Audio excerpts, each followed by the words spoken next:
ಈ ಕಾಕ್ರೋಚ್ ಜನತಾ ಪಾರ್ಟಿಗೂ ಪಾಕಿಸ್ತಾನಕ್ಕೂ ಏನಾದರೂ ಲಿಂಕ್ ಇದೆಯಾ? CAA ಮತ್ತು NRC ಬೇಕು ಅನ್ನೋರು ಯಾರೂ ಸಹ ಈ ವ್ಯಕ್ತಿ ಆರಂಭ ಮಾಡಿರುವಂಥ ಕಾಕ್ರೋಚ್ ಜನತಾ ಪಾರ್ಟಿಯನ್ನ ಬೆಂಬಲಿಸೋದಕ್ಕೆ ಸಾಧ್ಯನೇ ಇಲ್ಲ. ಅನೇಕ ವೆಬ್ಸೈಟ್ಗಳಲ್ಲಿ ಒಂದು ಸುದ್ದಿ ಪ್ರಕಟ ಆಗಿದೆ. ಏನು? ಈ ಕಾಕ್ರೋಚ್ ಜನತಾ ಪಾರ್ಟಿಯ ಒಂದು ಸಭೆಗೆ ಅವಕಾಶ ಇಲ್ಲ. CM ಸಿದ್ದರಾಮಯ್ಯ ಅವರೇ ಸ್ವತಃ ನಾನೂ ಜಿರಲೆ ಅಂತ ಒಂದು ಟಿ ಶರ್ಟ್ ಬೇರೆ ಬಿಡುಗಡೆ ಮಾಡಿಬಿಟ್ರು.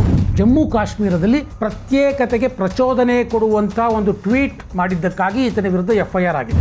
ಈತ ಭಾರತದವನಲ್ಲ ಅನ್ನೋದು ಸ್ಪಷ್ಟವಾಗಿದೆ.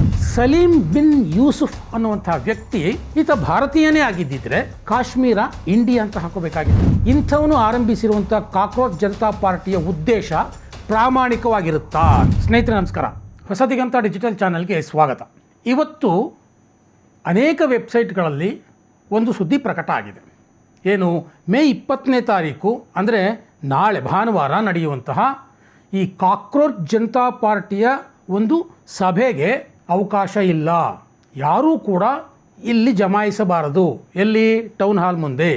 ಹೀಗೆ ಜಮಾಯಿಸಿದರೆ ಅವರ ವಿರುದ್ಧ ಕಾನೂನು ಕ್ರಮ ಕೈಗೊಳ್ಳಲಾಗುವುದು ಅಂಥೇಳಿ ಕರ್ನಾಟಕದ ಪೊಲೀಸರು ಅಂದರೆ ಬೆಂಗಳೂರು ಪೊಲೀಸರು ಒಂದು ಪ್ರಕಟಣೆಯನ್ನು ಹೊರಡಿಸಿದ್ದಾರೆ ಸೋಷಿಯಲ್ ಮೀಡಿಯಾ ಪ್ಲಾಟ್ಫಾರ್ಮ್ನಲ್ಲಿ.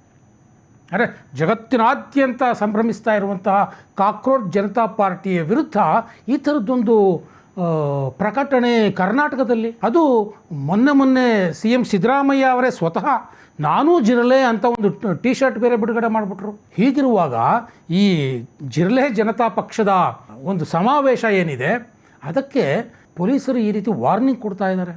ಇದನ್ನು ನಾನು ಡೀಟೇಲ್ ಆಗಿ ಆಮೇಲೆ ಹೇಳ್ತೇನೆ. ಅದಕ್ಕೂ ಮುಂಚೆ ಇನ್ನೊಂದು ವಿಚಾರವನ್ನು ನಾನು ನಿಮ್ಮ ಮುಂದೆ ಇಡೋದಕ್ಕೆ ಬಯಸ್ತೇನೆ. ಏನಂತಂದರೆ, ಈ ಕಾಕ್ರೋಚ್ ಜನತಾ ಪಾರ್ಟಿಗೂ ಪಾಕಿಸ್ತಾನಕ್ಕೂ ಏನಾದರೂ ಲಿಂಕ್ ಇದೆಯಾ? ಈ ಬಗ್ಗೆ ಭಾರಿ ಚರ್ಚೆ ಆಗ್ತಾ ಇದೆ. ಪಾಕಿಸ್ತಾನದ 49% ಹ್ಯಾಂಡಲ್ಗಳು ಇಲ್ಲಿ ಇನ್ಸ್ಟಾಗ್ರಾಮ್ನಲ್ಲಿ ಫಾಲೋ ಮಾಡ್ತಾ ಇದೆ ಅನ್ನುವಂಥ ಒಂದು ವಾದ ಇದ್ದರೆ ಅದು ಫೇಕ್. ಅದು ನಿಜವಾಗ್ಲೂ 94% ಭಾರತೀಯರೇ ಇನ್ಸ್ಟಾಗ್ರಾಮ್ನಲ್ಲಿ ಕಾಕ್ರೋಚ್ ಜನತಾ ಪಾರ್ಟಿಗೆ ಫಾಲೋವರ್ಸ್ ಇರೋದು ಅಂತ ಅವ್ರು ಹೇಳ್ತಾ ಇದ್ದಾರೆ.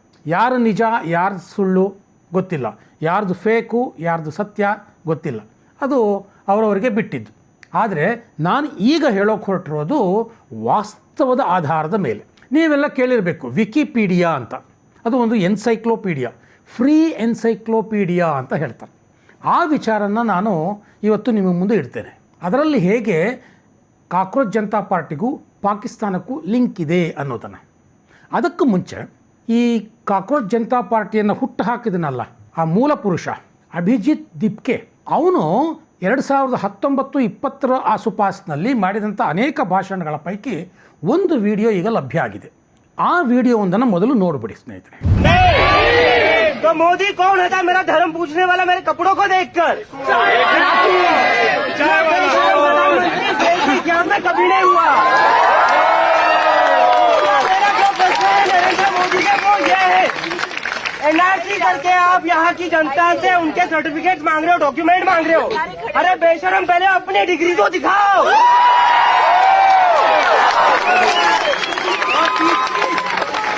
नरेंद्र मोदी को बता दो, चाहे जितनी हड्डियां तोड़ दो लेकिन ये देश नहीं तोड़ सकते. और आखिरी बात ये कहूंगा, नरेंद्र मोदी देश नहीं है, RSS संसद नहीं है और मनुस्मृति संविधान नहीं है. ನೋಡಿದ್ರಲ್ಲ, ಇದು CAA NRC ವಿರೋಧಿ ಪ್ರತಿಭಟನೆಯ ಒಂದು ಭಾಗ. ಈ ಅಭಿಜಿತ್ ದಿಪ್ಕೆ CAEಯನ್ನು ವಿರೋಧಿಸಿ ದೇಶದಾದ್ಯಂತ ಪ್ರತಿಭಟನೆಯಲ್ಲಿ ಪಾಲ್ಗೊಂಡಿದ್ದ ಆಮ್ ಆದ್ಮಿ ಪಕ್ಷದ ಒಬ್ಬ ಕಾರ್ಯಕರ್ತನಾಗಿ. ಈ ವಿಡಿಯೋದಲ್ಲಿ ಆತ ಏನು ಹೇಳ್ತಾ ಇದ್ದಾನೆ, ಮೋದಿ ಯಾರ್ರೀ ನಮ್ಮ ಬಟ್ಟೆಯನ್ನು ನೋಡಿ ನಮ್ಮ ಧರ್ಮ ನಿರ್ಧರಿಸಲಿಕ್ಕೆ, NRC ಮುಖಾಂತರ ನಮ್ಮ ಡಾಕ್ಯುಮೆಂಟ್ ಕೇಳೋದಕ್ಕೆ ಮೋದಿ ಯಾರ್ರೀ? ಮೊದಲು ನಿಮ್ಮ ಡಿಗ್ರಿ ಸರ್ಟಿಫಿಕೇಟ್ ತೋರಿಸಲಿ ಮೋದಿ. ಯಾವ ಕಾರಣಕ್ಕೂ CAA ಮತ್ತು NRCಯನ್ನು ಜಾರಿಗೆ ತರೋದಕ್ಕೆ ಬಿಡೋದಿಲ್ಲ ಅನ್ನೋ ಅರ್ಥದಲ್ಲಿ ಈ ವ್ಯಕ್ತಿ ಭಾಷಣ ಮಾಡ್ತಾ ಇದ್ದಾನೆ. ನೀವು ಯೋಚನೆ ಮಾಡಿ ಸ್ನೇಹಿತರೆ, ದೇಶಕ್ಕೆ CAA NRC ಬೇಕೋ ಬೇಡವೋ? CAA ಮತ್ತು NRC ಬೇಕು ಅನ್ನೋರು ಯಾರೂ ಸಹ ಈ ವ್ಯಕ್ತಿ ಆರಂಭ ಮಾಡಿರುವಂಥ ಕಾಕ್ರೋಚ್ ಜನತಾ ಪಾರ್ಟಿಯನ್ನು ಬೆಂಬಲಿಸೋದಕ್ಕೆ ಸಾಧ್ಯನೇ ಇಲ್ಲ. ಇದಿಷ್ಟೇ ಅಲ್ಲ, ಇನ್ನೂ ಒಂದು ವಿಚಾರ ಈ ವ್ಯಕ್ತಿಯ ಬಗ್ಗೆ ಹೇಳ್ತೀನಿ. ಅಭಿಜಿತ್ ದಿಪ್ಕೆ ಈತ 2019ರಲ್ಲಿ ಒಂದು ಟ್ವೀಟ್ ಮಾಡ್ತಾನೆ, ಆರ್ಟಿಕಲ್ 370 ರದ್ದಾದ ನಂತರದಲ್ಲಿ. ಏನು ಆ ಟ್ವೀಟು? ಜಮ್ಮು ಕಾಶ್ಮೀರದಲ್ಲಿ ಹುರಿಯತ್ ಕಾನ್ಫರೆನ್ಸ್ನಂತಹ ಉಗ್ರಗಾಮಿ ಸಂಘಟನೆಗಳು, ಪ್ರತ್ಯೇಕತಾವಾದಿ ಸಂಘಟನೆಗಳು ಮತ್ತೆ ತಲೆ ಎತ್ತಬೇಕಾಗುತ್ತೆ ಅಂತ ಎಚ್ಚರಿಕೆ ಕೊಡೋ ರೀತಿಯಲ್ಲಿ ಒಂದು ಟ್ವೀಟ್ ಮಾಡ್ತಾನೆ. ಆ ಟ್ವೀಟ್ ಮಾಡಿದ್ದಕ್ಕಾಗಿ ಈತನ ವಿರುದ್ಧ FIR ದಾಖಲಾಗಿದೆ. ಅಂದರೆ ಈತನ ವಾದ ನೋಡಿ, ಈತನ ಮನಸ್ಥಿತಿಯನ್ನು ನೋಡಿ. ಜಮ್ಮು ಕಾಶ್ಮೀರದಲ್ಲಿ ಪ್ರತ್ಯೇಕತೆಗೆ ಪ್ರಚೋದನೆ ಕೊಡುವಂಥ ಒಂದು ಟ್ವೀಟ್ ಮಾಡಿದ್ದಕ್ಕಾಗಿ ಈತನ ವಿರುದ್ಧ FIR ಆಗಿದೆ. ಈಗ ಹೇಳಿ ಸ್ನೇಹಿತರೆ, ಇಂಥವನು ಆರಂಭಿಸಿರುವಂಥ ಕಾಕ್ರೋಚ್ ಜನತಾ ಪಾರ್ಟಿಯ ಉದ್ದೇಶ ಪ್ರಾಮಾಣಿಕವಾಗಿರುತ್ತಾ ಅಂತ ಅಲ್ವಾ? ಹೇಗೆ ಈತ ಪಾಕಿಸ್ತಾನದ ಹ್ಯಾಂಡ್ಲರ್ಸ್ಗಳ ಜೊತೆ ನೆಟ್ವರ್ಕ್ ಹೊಂದಿರಬಹುದು ಅನ್ನೋದನ್ನು ಅವನ ಈ ಹಿಸ್ಟ್ರಿಯೇ ಹೇಳ್ತಾ ಇದೆ. ಇದಕ್ಕೆ ಪೂರಕವಾಗಿ ವಿಕಿಪೀಡಿಯಾದ ಒಂದು ವಿಚಾರವನ್ನು ನಾನು ನಿಮ್ಮ ಮುಂದೆ ಇಡೋದಕ್ಕೆ ಬಯಸ್ತೇನೆ. ಫ್ರೀ ಎನ್ಸೈಕ್ಲೋಪೀಡಿಯಾ, ವಿಕಿಪೀಡಿಯಾ ಯಾರು ಬೇಕಾದರೂ ಪೇಜನ್ನು ಹ್ಯಾಂಡ್ಲ್ ಮಾಡ್ಬೋದು. ಯಾರು ಬೇಕಾದರೂ ಆ ಪೇಜ್ಗೆ ಹೋಗ್ಬಿಟ್ಟು ಅಲ್ಲಿ ಎಡಿಟ್ ಮಾಡ್ಬೋದು, ನಿಮ್ಮ ಲೇಖನವನ್ನು ಅಲ್ಲಿಗೆ ಸೇರಿಸ್ಬೋದು, ನಿಮಗೆ ಅನಿಸಿದ್ದನ್ನು ಬರೀಬೋದು. ಫ್ರೀ ಎನ್ಸೈಕ್ಲೋಪೀಡಿಯಾ ಅಂತ ಅವರು ಹೇಳ್ಕೊತಾರೆ. ಹಾಗೆ ಕಾಕ್ರೋಚ್ ಜನತಾ ಪಾರ್ಟಿಯ ಎನ್ಸೈಕ್ಲೋಪೀಡಿಯಾ ಪೇಜ್ಗೆ ಹೋದರೆ ಅಲ್ಲಿ ಈ ಪೇಜನ್ನು ಯಾರು ಎಡಿಟ್ ಮಾಡಿದ್ದಾರೆ, ಯಾರು ಲೇಖನಗಳನ್ನು ಇಲ್ಲಿಗೆ ಸೇರಿಸಿದ್ದಾರೆ ಅನ್ನೋದನ್ನು ಚೆಕ್ ಮಾಡಬಹುದು. ಯಾಕೆಂದರೆ ಅದು ಇಟ್ಸ್ ಅನ್ ಓಪನ್ ಪ್ಲ್ಯಾಟ್ಫಾರ್ಮ್. ಅಲ್ಲಿ ಹೋಗಿ ಚೆಕ್ ಮಾಡಿದಾಗ ಸಲೀಂ ಬಿನ್ ಯೂಸುಫ್ ಅನ್ನುವಂಥ ವ್ಯಕ್ತಿ ಅನೇಕ ಬಾರಿ ಆ ವಿಕಿಪೀಡಿಯಾ ಪೇಜನ್ನು, ಯಾವುದನ್ನು ಕಾಕ್ರೋಚ್ ಜನತಾ ಪಾರ್ಟಿ ಅನ್ನುವಂಥ ಪೇಜ್ ಏನಿದೆ ಆ ಪೇಜನ್ನು ಅನೇಕ ಬಾರಿ ಎಡಿಟ್ ಮಾಡಿರುವಂಥದ್ದು ಅಧಿಕೃತವಾಗಿ ಕಂಡುಬರುತ್ತೆ. ಸಲೀಂ ಬಿನ್ ಯೂಸುಫ್ ಅನ್ನುವಂಥ ಅಕೌಂಟ್. ಸೊ ಈ ಅಕೌಂಟ್ ಯಾರ್ದು ಅಂತ ಚೆಕ್ ಮಾಡಿದಾಗ ಈತ ತನ್ನ ಲೊಕೇಶನನ್ನು ಹಾಕ್ಕೊಂಡಿದ್ದಾನೆ. ಏನು ಹಾಕ್ಕೊಂಡಿದ್ದಾನೆ? ಸಲೀಂ ಬಿನ್ ಯೂಸುಫ್.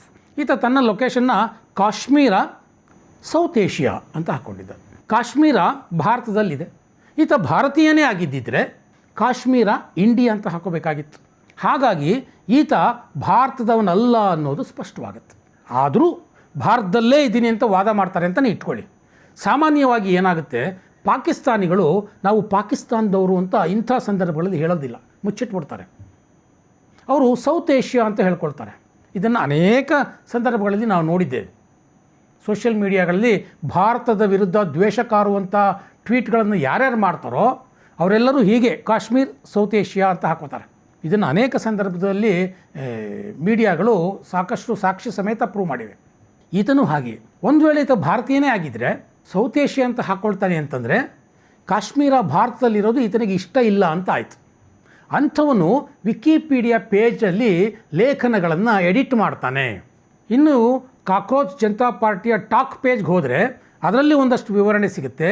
ಈ ಸಲೀಂ ಯೂಸುಫ್ ಅನ್ನುವಂಥವನು ಕಾಕ್ರೋಚ್ ಜನತಾ ಪಾರ್ಟಿಯ ಮುಖ್ಯಸ್ಥರು ಯಾರಿದ್ದಾರೆ ಅಂತ ಅಂದುಕೊಳ್ಳುವಂಥವ್ರು, ಅವ್ರ ಜೊತೆ ಅನೇಕ ಬಾರಿ ಡಿಸ್ಕಸ್ ಮಾಡಿದ್ದಾನೆ ಅನ್ನುವಂಥದ್ದು ಗೊತ್ತಾಗುತ್ತೆ. ಯಾವ ವಿಚಾರಕ್ಕೆ?